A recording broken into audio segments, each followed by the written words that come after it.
전통 음식은 단순한 요리가 아닌 수세기 동안의 역사와 문화, 그리고 외부와의 교류가 만들어낸 산물입니다. 사실 우리가 익히 알고 있는 많은 전통 음식들은 전쟁, 무역, 이민의 결과로 지금의 형태를 갖추게 되었죠. 첫 번째, 이탈리아의 파스타. 파스타는 이탈리아의 대표적인 음식으로 수많은 종류와 소스가 있지만 그 기원은 이탈리아에서 시작된 것이 아닙니다. 기원전부터 이탈리아인들은 밀가루와 물을 섞어 얇게 펴서 구워 먹는 요리를 해왔지만 오늘날 우리가 알고 있는 파스타의 형태는 8세기 아랍 상인들로부터 전해졌습니다. 그들은 길고 얇은 면을 건조시켜 저장하는 기술을 사용했는데 이 기술이 이탈리아에 전해지면서 파스타는 이탈리아 음식 문화의 중심이 되었습니다. 파스타는 그 이후 이탈리아 전역에서 지역마다 다른 재료와 소스를 활용해 발전했습니다. 북부 지역에서는 크림과 버터를, 남부 지역에서는 올리브유와 토마토를 주로 사용하는 등 다양한 변화를 겪으며 오늘날의 파스타가 된 것입니다. 두 번째, 일본의 초밥. 초밥은 일본의 전통 음식으로 현대의 초밥은 생선을 얹은 작은 밥덩이가 특징이지만 그 기원은 전혀 다릅니다. 원래 초밥은 생선을 오래 보존하기 위해 밥과 함께 발효시키는 저장 방식에서 시작되었습니다. 이 절임 기술은 동남아시아에서 유래했으며 일본에서는 시간이 지나면서 발효 시간이 줄어들고 생선을 신선하게 즐길 수 있는 형태로 발전했습니다. 에도 시대에 들어서는 이러한 방식이 빠르게 변화하여 오늘날 우리가 알고 있는 신선한 생선과 밥을 함께 먹는 스타일의 초밥으로 자리 잡게 되었습니다.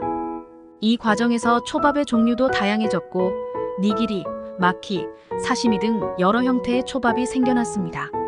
세 번째, 한국의 김치. 김치는 한국을 대표하는 발효 음식입니다. 김치의 기원은 채소를 소금에 절여 보관하는 방식에서 출발했는데 한국의 혹독한 겨울을 대비해 채소를 저장할 필요가 있었습니다.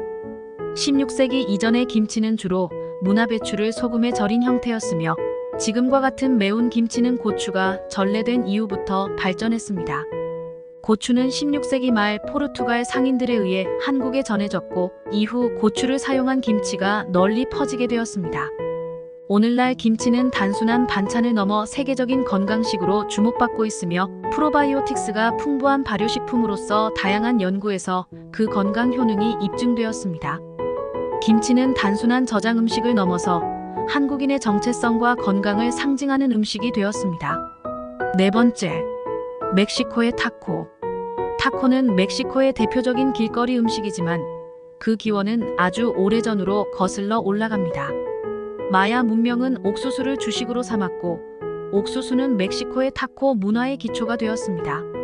마야 사람들은 옥수수를 가루로 만들어 얇게 펴서 구워 먹었는데 이 방식이 오늘날의 타코의 기원이 된 것입니다. 그러나 스페인 정복자들이 멕시코를 점령한 이후 다양한 유럽의 재료와 요리 방식이 멕시코 요리에 영향을 미쳤습니다. 그 결과 타코에는 소고기, 닭고기, 돼지고기 등 유럽에서 온 재료들이 사용되기 시작했습니다.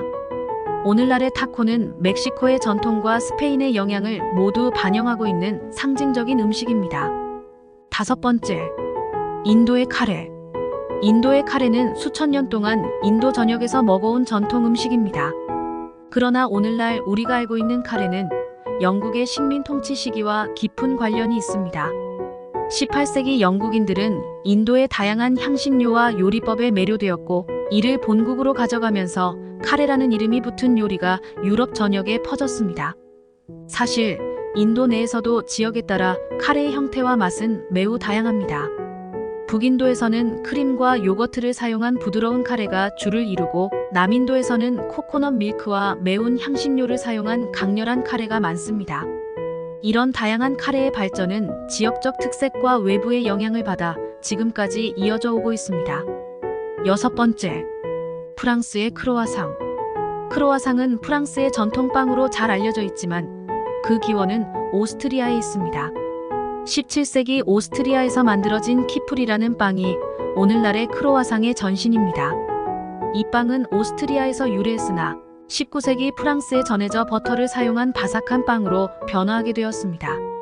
프랑스인들은 이 빵을 자신들의 방식으로 발전시켜 크로와상은 오늘날 전 세계에서 사랑받는 아침 식사로 자리 잡았습니다. 크로와상은 단순히 맛있을 뿐만 아니라 그 바삭하고 부드러운 식감으로 프랑스 베이커리의 상징이 되었습니다. 일곱 번째, 중국의 만두. 중국의 만두는 전통적으로 중요한 명절인 춘절에 먹는 음식으로 잘 알려져 있습니다.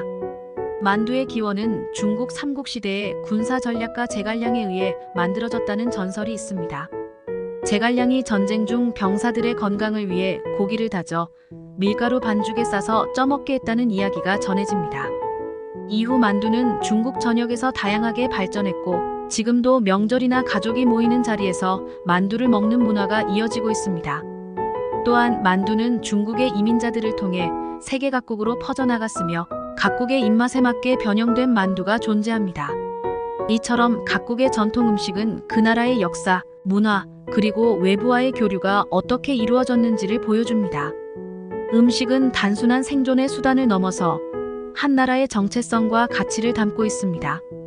그리고 이 음식들이 세계화되면서 우리는 서로의 문화를 음식이라는 매개체를 통해 더욱 깊이 이해하게 됩니다.